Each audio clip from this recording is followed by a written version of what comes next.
My name is Rhapsody. We're going to be doing something special today here in Slay the Spire Modded. I have been handed a list of rules by Endergrim on Discord to do with limitations that I would place on myself as well as bonuses that I would give to myself, constrained by the flavor text following. Spires and Sneckos. You enter a tavern filled with weird people and strange beings. On a small board in the corner is a poster that stands, "Adventurers wanted for quest."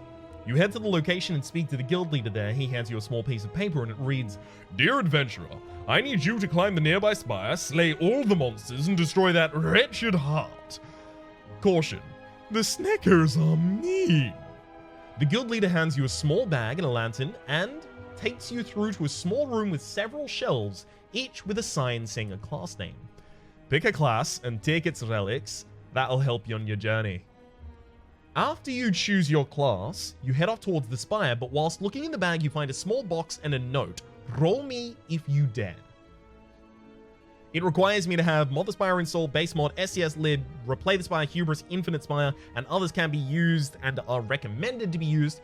We have all of those, as well as many more currently installed.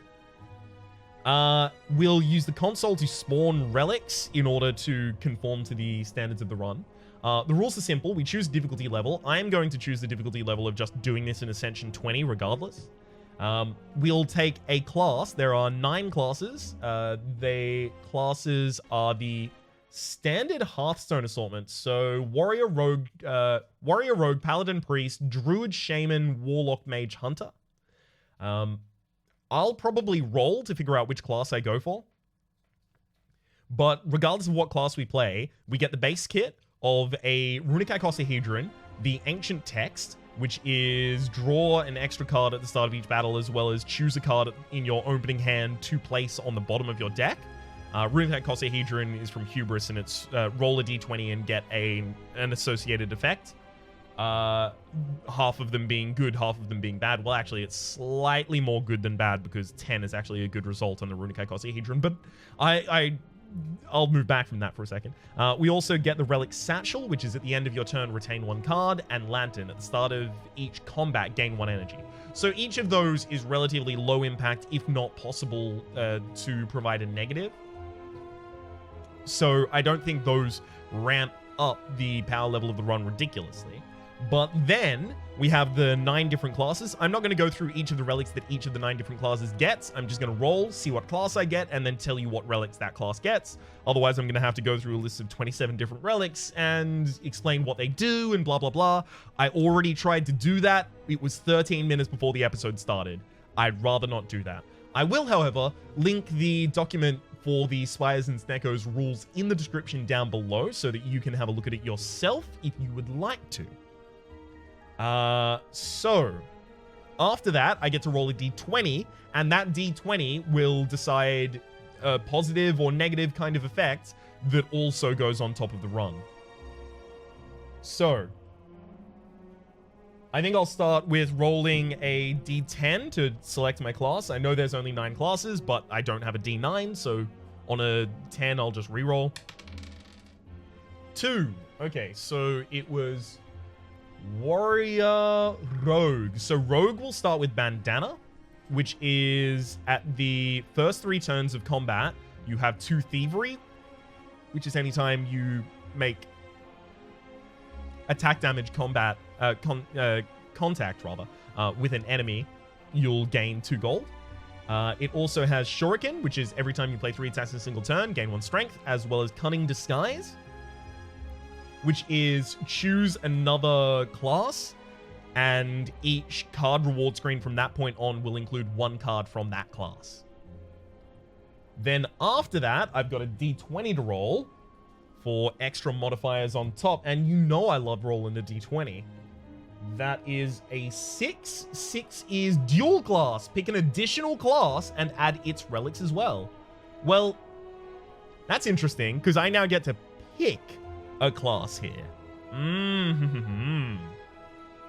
So some of the classes are more suited towards aggression, some of them are more suited towards defense. I don't know necessarily what like character I'm supposed to play. So I'm assuming that at this point I'll select that. Considering we have Rogue and we're incentivized to play a bunch of small attacks, I'm thinking that's a silent right there. We already have Shuriken, mind. So what else can we stack on top of that? We've got the warrior options. Again, I'm not going to go through each of the individual relics, but they tend to be associated with HP loss and strength. That's not likely to be really powerful for us. Paladin is a defensive set, so has some protection, has some plated armor, has some debuff resist. Nice. Kind of interesting things. Druid's more about gaining HP or regaining HP in each combat as well. Meh. Priest is really interesting because Priest has actually got temporary HP, so you can go a little more aggressive. But it also has tough bandages, which would work really well in Silent, obviously being every time you discard a card, gain 3 block. And this would actually be a really good way to use the hybrid Shiv and discard build, in fact. For that reason, I think I'm going to go hybridized Rogue Priest.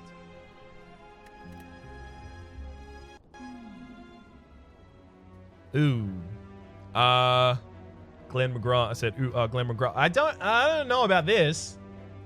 Am I supposed to get a Niaz bonus at the start of each of these runs? I've also reinstalled Colored Map. The problem I had was Colored Map wasn't auto-updating because I had a very old copy of Colored Map installed. But now I have it updated and installed, and everything's good. All right, I'm actually gonna take the 3 potions. Time travel potion, set your HP to what it was at the end of your last turn, as well as Ghost in a Jar, gain 1 intangible. We'll take that over Milkshake. Okay, so now I'm gonna have to use the console to add some relics. So I think potion. I think it's relic add. Yeah, it's relic add. And then rogue means that I need to add bandana. And there we go. Oh, no. Okay, so I can't actually just go down. Never mind. Relic, add, and...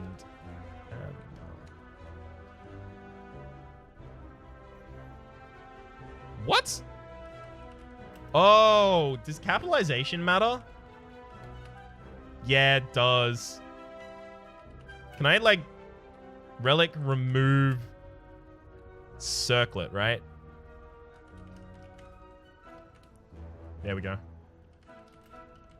Relic add shuriken. Relic add shuriken, and then cunning disguise. This is gonna be... What? That is how cunning disguise is spelled, right? Never mind. That's cunning disguise.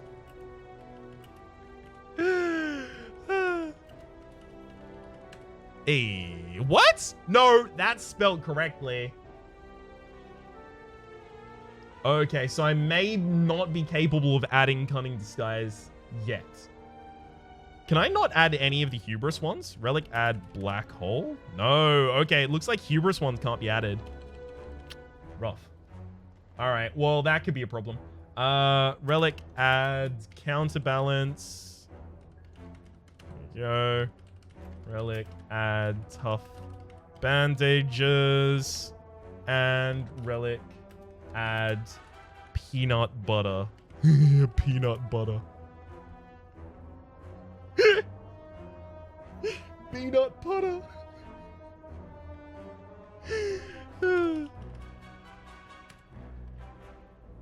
What? Okay, peanut butter is a relic from Hubris that gives you 8 temporary HP at the start of each combat. However, there's also a relic... Oh, don't tell me this has been removed, right? Divine Protection. It has been. Damn. Okay, so I don't have any of those.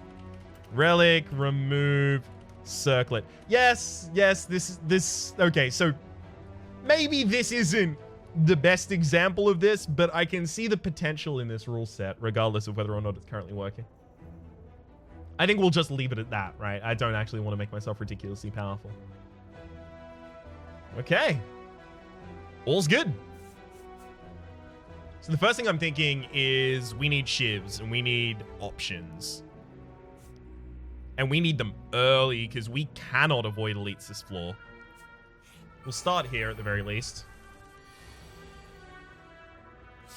Mm-hmm.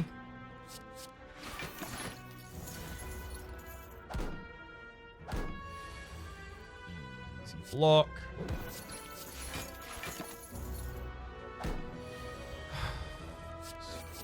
Strike him.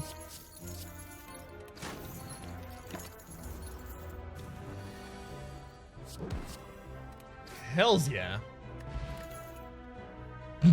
Blade Dance, obviously. It's literally exactly the kind of thing we want in this deck. I'll remove a standard strike.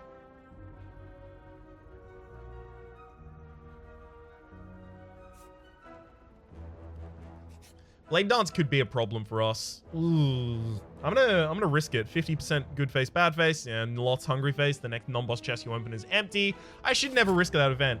I fundamentally don't believe that that event is currently balanced, so... Nah. I don't think I should be risking it. That's a base game event as well. Whew.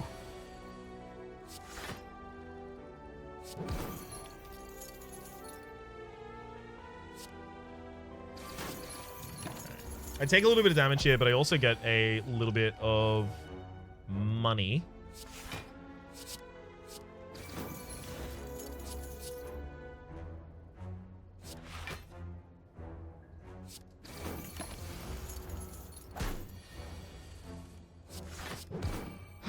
Goodbye, Rosebush. Hello.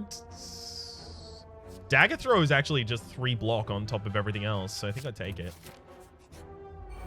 From the tough bandages, it's 3 block on top of everything else, mind.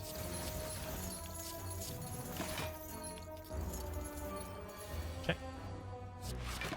Yeah, this is what I was worried about. After seeing that last hand, I knew we were going to have a pretty rough time with the hand thereafter.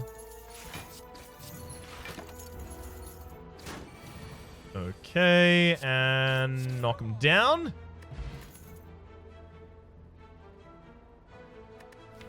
Hidden Blade provides draw, as well as a shiv. I'll take it. It's going to be a very good setup for Calculated Gamble.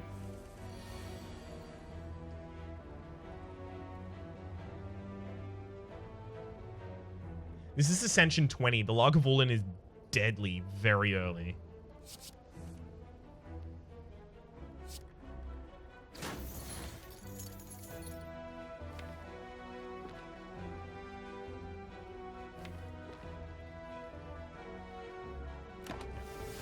I can't wake them up this turn. Have to wake them up this turn, though. So I've got the Ghost in a Jar and Time Tower Potion effectively just to invalidate 2 turns worth of damage.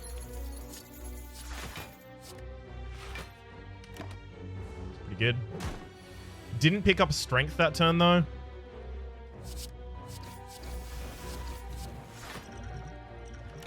In a jar there to save myself 15 HP.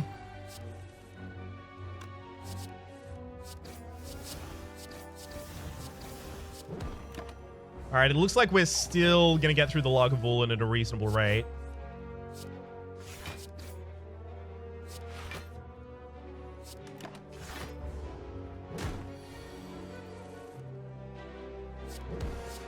Well... could have gotten a better hand there, I'm gonna say. Blood Vial at the start of each combat, gain 2 HP as well as Adrenaline to help us go off a little earlier. I think we need to rest here because I intend to hunt the elite to the right-hand side.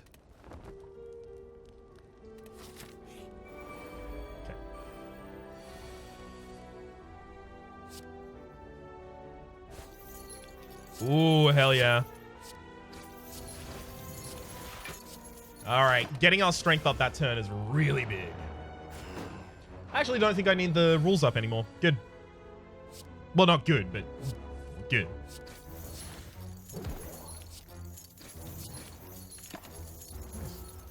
I do have to cop 10 this turn, but I managed to kill one of them. That's a lot more defense than 10.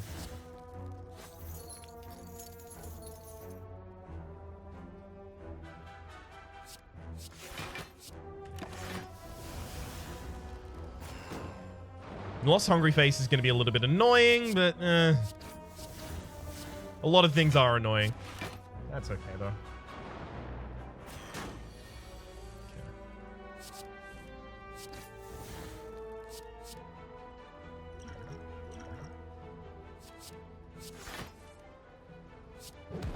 It's looking a lot better. I actually could have just used the 2 strikes there and used the neutralize on the back line. Which definitely would have been the correct play there, obviously. Okay, elite number 2 down. Ish.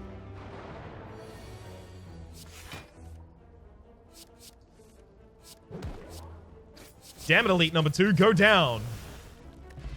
It's the singing board. When adding cards to your deck, you may raise your max HP by 2 instead. Well, that's, of course, not going to be able to be added to my relic list.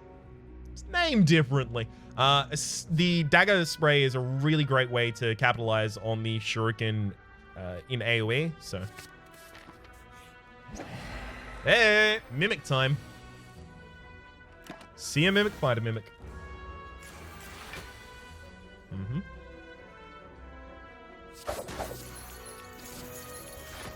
Unfortunately, I'm not keen on taking damage that turn. I know. What am I like?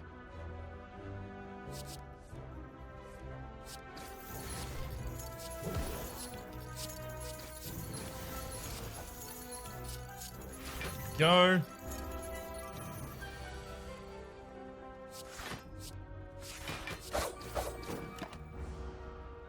That 1 Thorns is actually surprisingly frustrating here. Boo! Oh, we only had 1 energy that turn. Probably as a result of Boo, I have to imagine.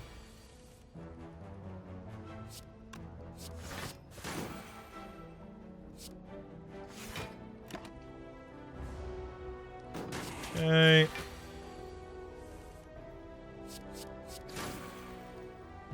Ow on the hit. Oh, right, we don't get anything because of Lost Hungry Face. Poison weapons? Don't really make sense with this build. Take my max HP. Woo! Dreamcatcher. When you rest, you may add a card to your deck. I think I just heard a boing in the background, like a bouncing boing. I don't know what that's from. We're getting a lot of the skills in our opening hand that we definitely want to cast in this battle, but don't want to cast early, so I'm very appreciative. In fact, not only that, but we got 2 strength already. Hell yeah. And another point of strength. It's not unlikely I kill here now in this turn. In fact, it's guaranteed. Hell yeah. Strawberry, raise your max HP by 7 on pickup, as well as a strength potion and bullet time tactician smoke bomb. Tactician, I mean, we are intending on discarding a lot of cards in this deck. Tactician will give us the ability to get some energy back, and that energy helps us fund the rest of the stuff we want to do. I think it's a no-brainer there.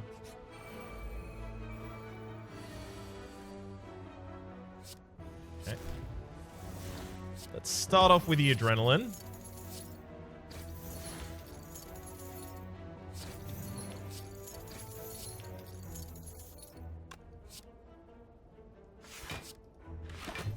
Yeah. I don't need to say, I don't need to take 9 damage that turn.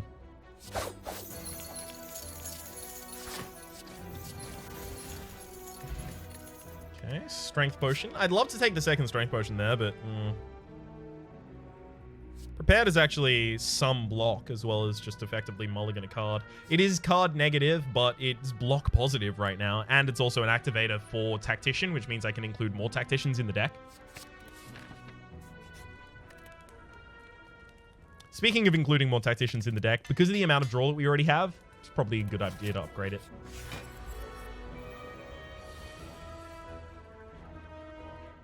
We're almost certainly opening up this turn.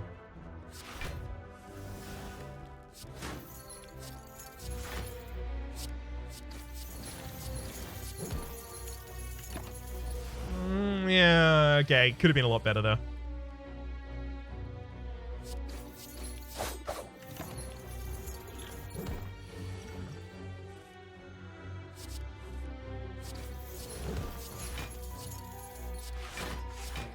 relent. Use the time travel potion there just to gain the 20 HP back that I just lost. That's one of the reasons I've been so gung-ho about going for Elites this floor, because I knew I had the potion to back me up. Vajra, start each combo with 1 strength. Don't mind if I do. Every time you discard a card during your turn, add 1 shiv to your hand. That's literally exactly what we were looking for. Scrap Shank's upgraded doesn't really do that much differently for us, right? Because an upgraded shiv is just 2 more damage than a normal shiv. That difference isn't huge to us, right? It's how many shivs we can get that matters. So I think we upgrade Prepared.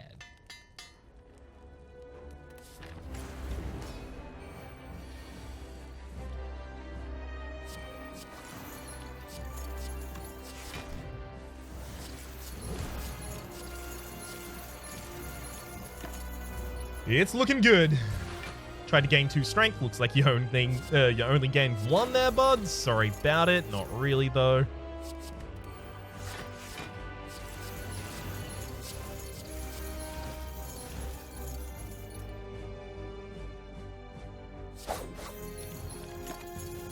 I'll actually go with the extra strength gain now.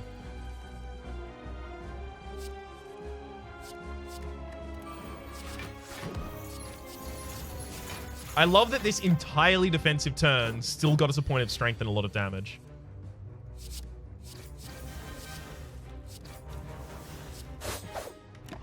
Okay. Yeah, another rust.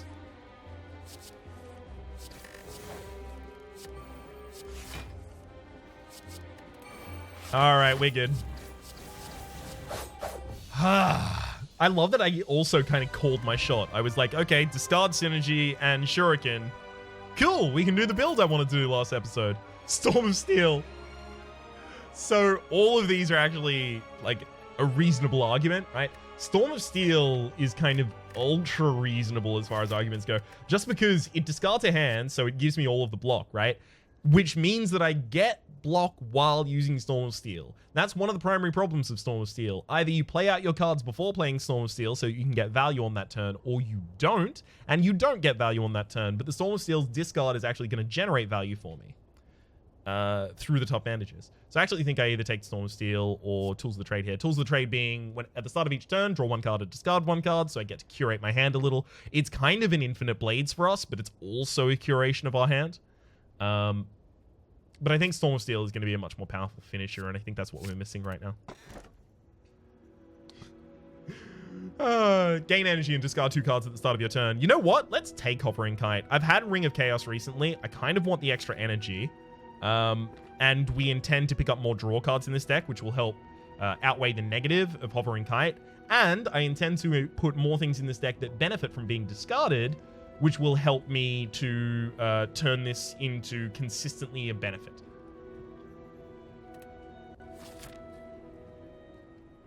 Okay.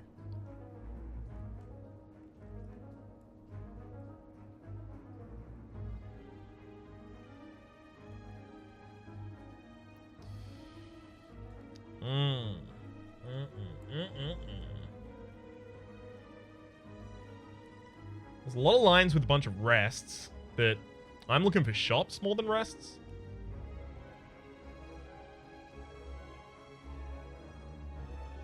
Beggars can't be choosers.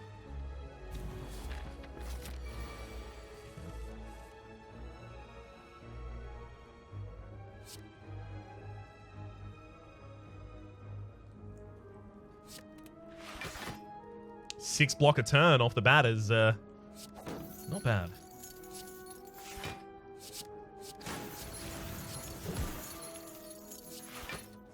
May have been a little gung-ho about my defense there. Maybe a little overboard.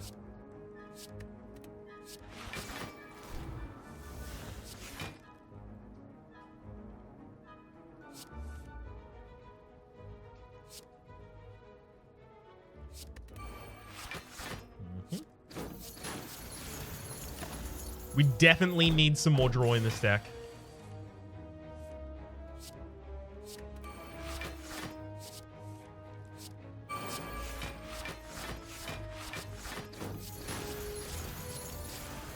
I mean, but when you've got finishers like these, who needs enemies? If we had enough draw, then Slice would be a valuable card, but it's not, and we don't, so I'll take the max HP.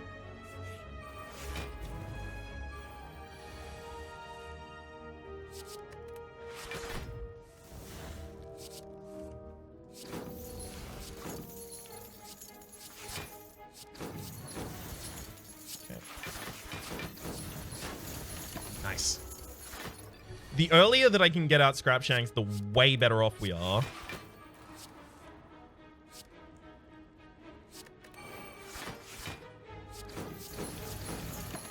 Right.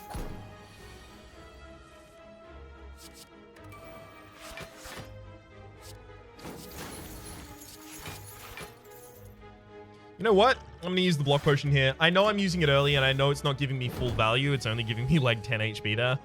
Actually, I believe 9. But I don't need full value from it because I don't have another potion slot. Another dagger throw doesn't really pass, right? No, I need more draw before I start considering things like that.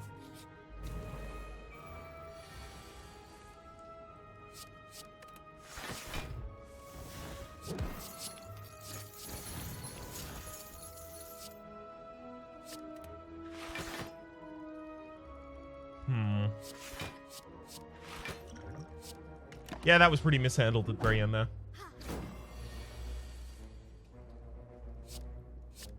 More than willing to admit that.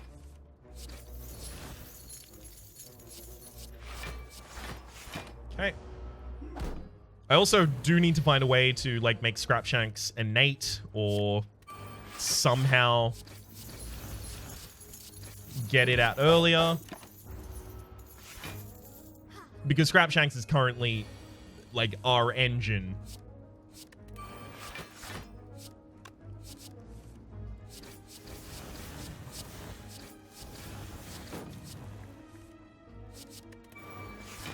Ooh, that's really good. Means my last 5 cards include the Stormsteel. There it is.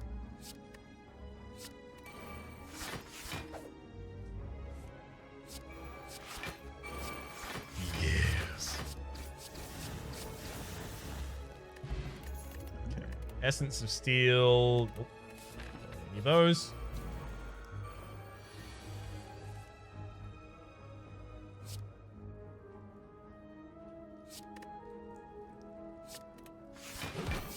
I'm gonna go all defensive here because we are gonna need some serious power before we start standing all over the top of this snake plant.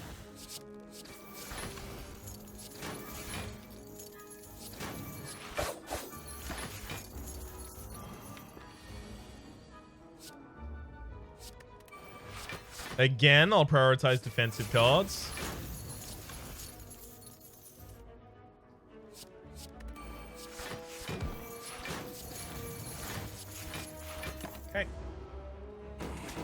Only one more powerful defensive turn and we're all good.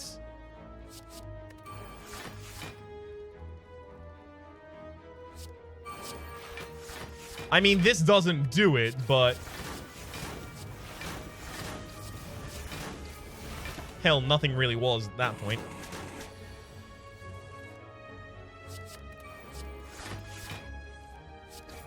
I should have probably picked up the backflip when it was offered. Whenever you play an attack that exhausts, add a copy of it to your draw pile. Innate. Whenever you play an attack that exhausts, add a copy of it to your draw pile. Still can't really play that. How many cards do I have that I want to upgrade? Blade Dance. Storm of Steel, I guess. No, Blade Dance and Hidden Dagger definitely. Neutralize after. That's 3 upgrades. Rest. Okay, never mind. We'll go on this line. We're going to have to fight 2 Nightmares, though. Which could be like a harrowing experience. Oh, there has to be a better way to say that. Oh, well. It's a shame that there definitely isn't, and I'm not pretending otherwise.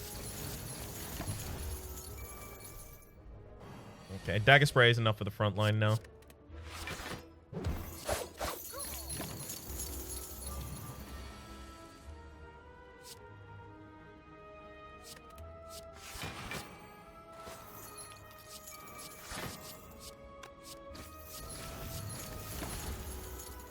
Okay, all we need is an ornamental fan. And we're off to the races.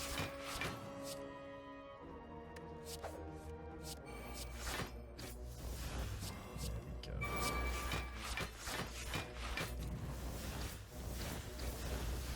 Very nice. Sleight of hand dagger spray, the works. We don't have enough draw to support the works. Sleight of hand doesn't really make sense for us. Dagger spray would.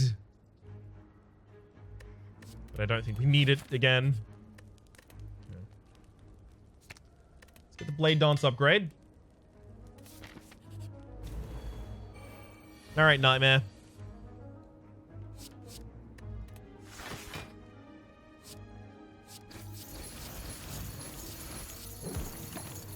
It's not half bad. 3 strength by this time.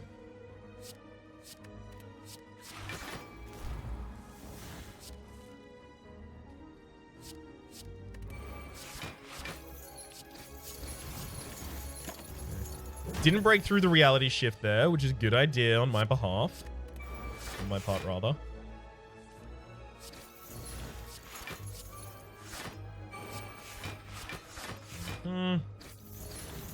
This one, I'll probably just launch in, yeah, as much damage as I can, because even the hit that it changes to is not going to be enough.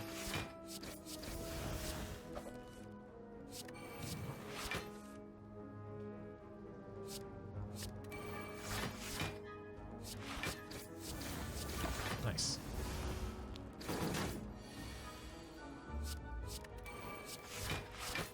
Bye-bye, Nightmare. Hello, Light Bulb. If you have any unspent energy at the end of your turn, draw that many cards at the start of your next turn. That's actually quite good. Cloak and Dagger, if it came pre-upgraded, would be a no-brainer here. Would it be?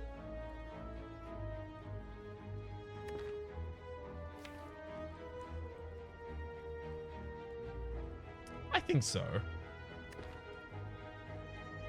No. I actually don't believe that. I didn't actually want to rest there, but I do want Hidden Blade really badly. It's card draw as well as the shivs I've been looking for.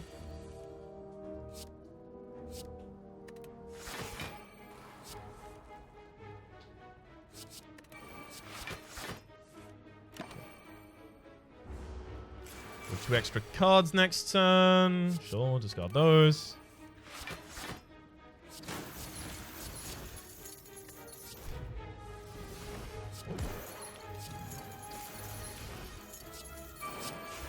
Uh-huh.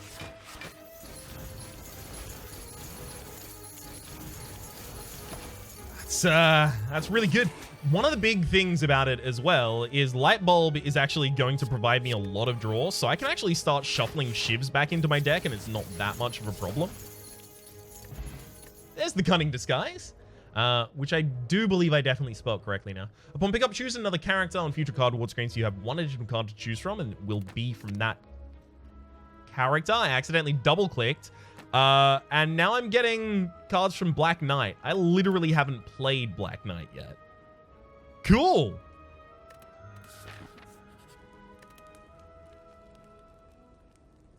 I can hardly be too serious about this run at this point, especially considering, you know, the issues we've had at the start. So that's part of the reason I'm not particularly being harshly judgmental of myself for screwing, say 95% of everything up.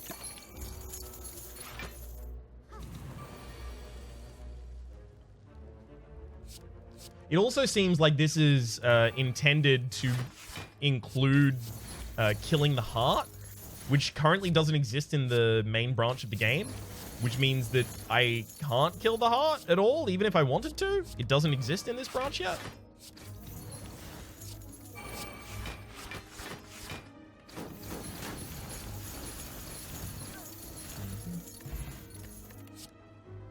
Another Hidden Blade, yeah. I didn't even look at Triple Threat. Oh my god. I forgot that we had Cunning Disguise.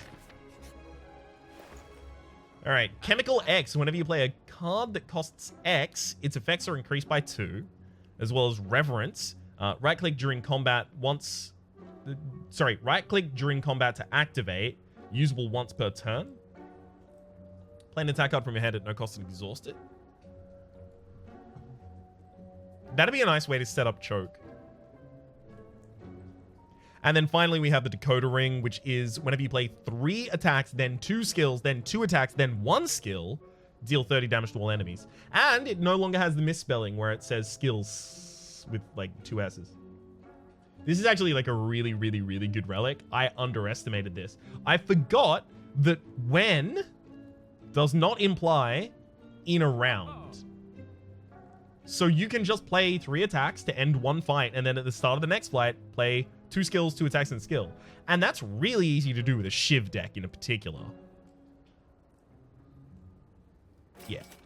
I'll take that. I'll take Reverence, and I'll remove one of those defense from the hand.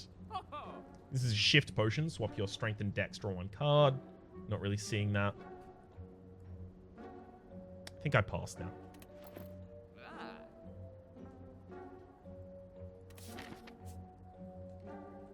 Yeah. Okay.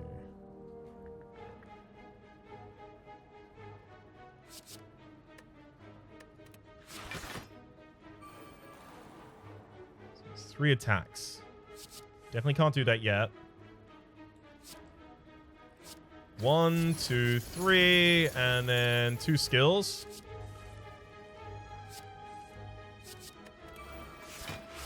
One, 2, then 2 attacks. 1, 2. And then a skill. Hey, 30 damage to all enemies. It is surprisingly easy to activate that effect.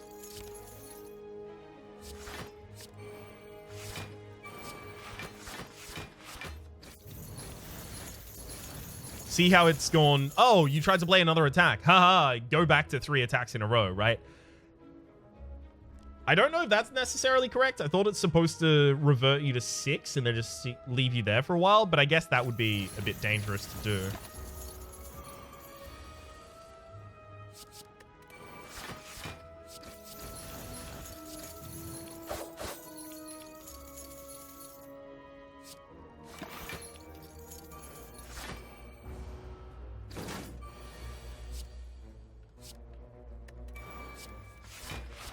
I mean, I can discard whatever I want and then just kill with a Shiv. Pair, raise your max HP by 10. Massive Slam. Deal damage equal to the number of cards in your draw pile. That's already a card. It's Mind Blast. I guess it's the old Mind Blast, right? It costs 1, upgrades to cost 0.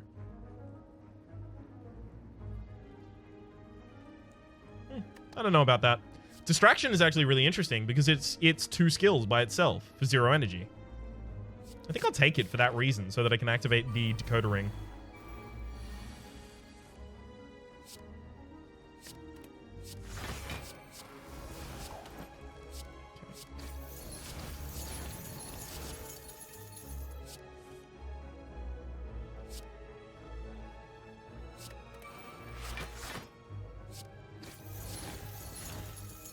Awesome.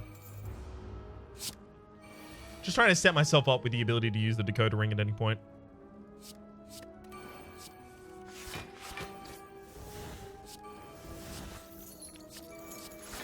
There we go. What? No, the Holy Bat actually still needs to be... Oh, they have 1 more berry that I still need to do. Damn.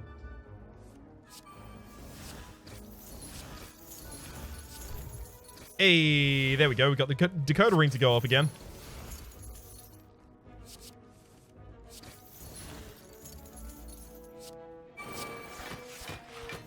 Goodbye, Holy Bat.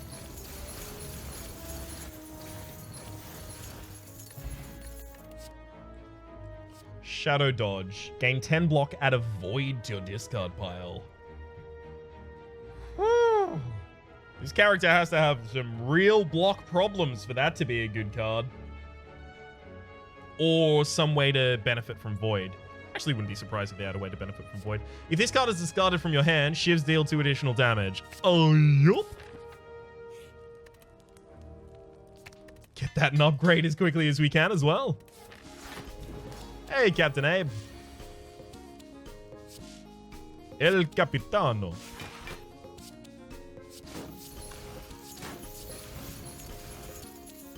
Let's see what we can do about this whole "you're currently still alive" thing.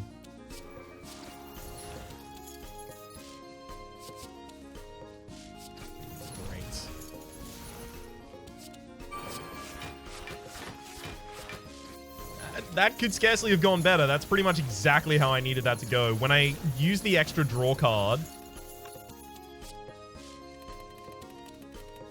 I know that if you can actually get more damage to trigger right now, in AoE especially, you can actually kill Captain Abe right now. It's a really fun thing to do if you get the chance. Okay. Attack, attack. Oh no, it wasn't attack time. It was skill time. No.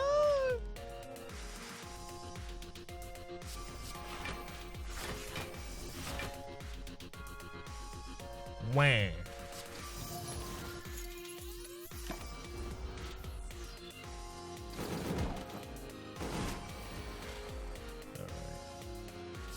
Sniper just always gets discarded. I love it.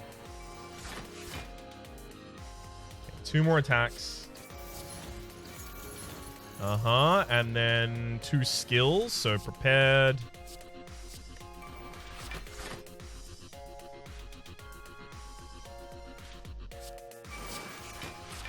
Yeah, no, this isn't ever going to work out, because now we're just playing all of the shivs. It'll work out at the start of some combats, it's just not going to work out now. Eh? What? Say something. Why do I feel like we always have negative decks? Do we?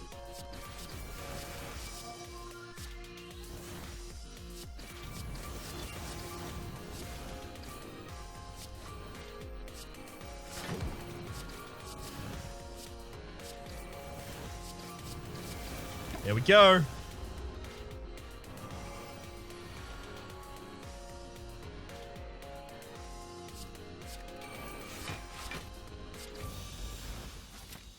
Defeat Captain Abe, claim a ridiculous amount of money.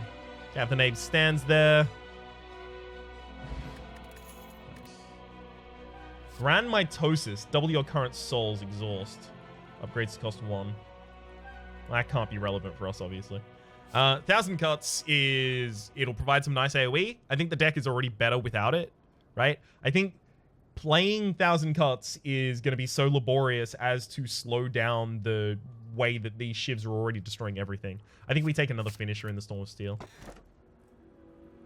All non-attack damage you deal is reduced to half, rounding down.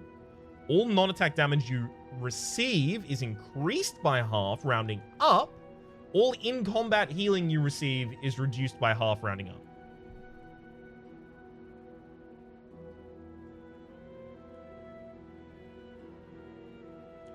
Fundamentally, I don't believe that's significantly going to affect me outside of when I hit Thorns. It'll be a problem. And that simply is enough to make me not take it. I don't think there's any way we'll ever take more than 3 minutes in single battle, so I think we take the Cracked Hourglass there. I do have the Relic Relevance Reorder mod currently installed, but it looks like it's not really trying, to be honest.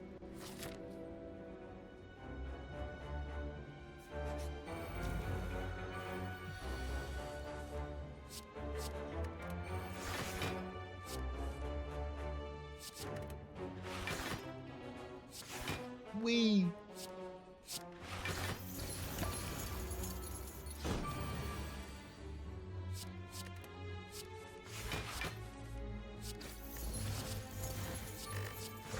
All right.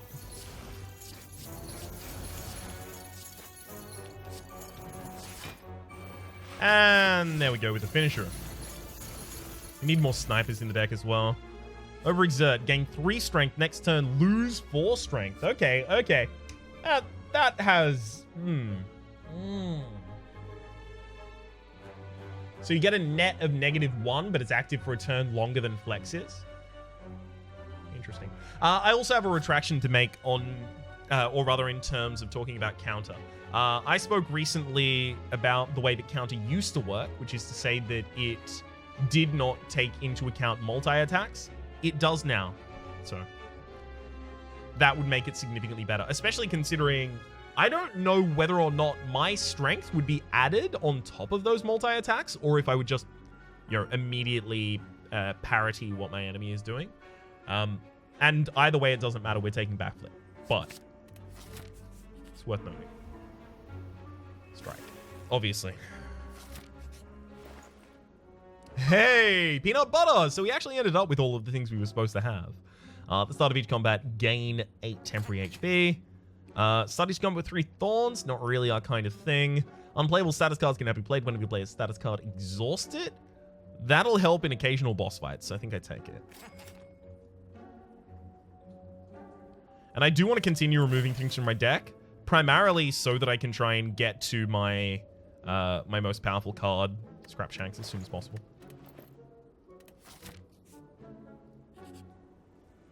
Immediately travel to the boss.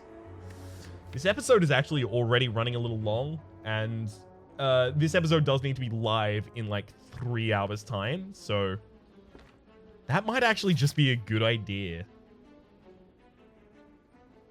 Also consider the fact that any of these elite fights could be the brick wall that is the last brick wall I fight. I'm actually going to take this.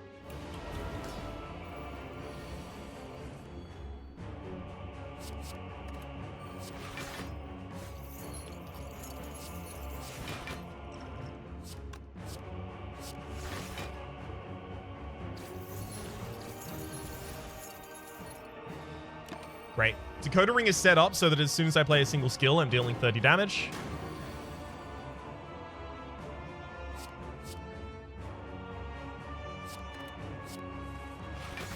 There we go.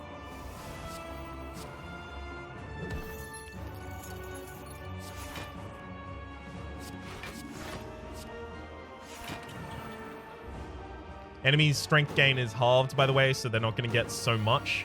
Thank you, Counterbalance, for doing that.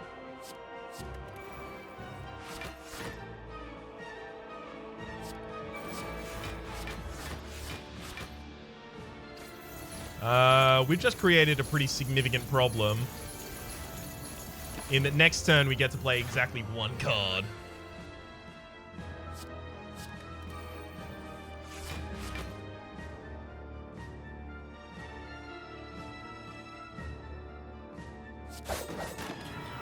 I also do need to start acting faster. The cracked hourglass is actually starting to get on our tail.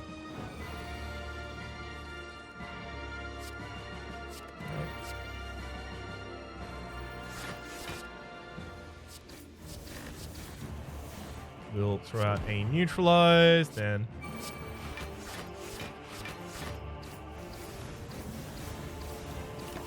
great. The extra draw, again, from the light bulb is hopefully going to be enough to get us over the line.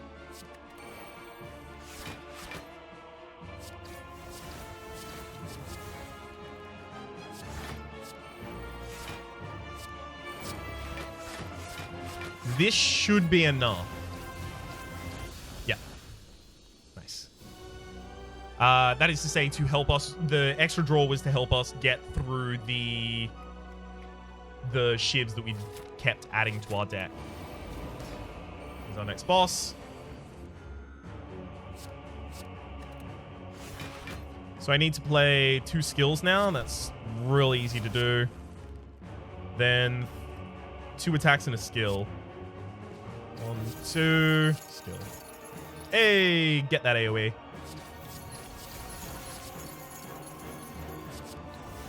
Hey, another sniper. Really nice.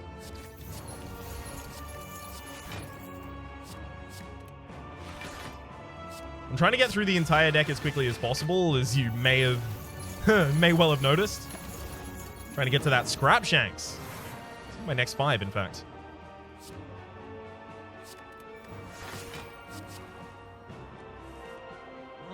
That's good. Yeah, that's some good Scrapshanks right there. I mean, I could now use Strength Potion and Essence of Steel, but it no longer matters. I was saving them for the second boss fight because I was pretty certain I had the first one handled.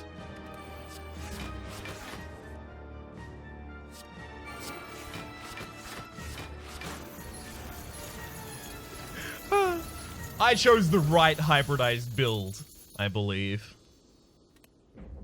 Proceed to the heart, prepare our daggers and deal 2,668 damage.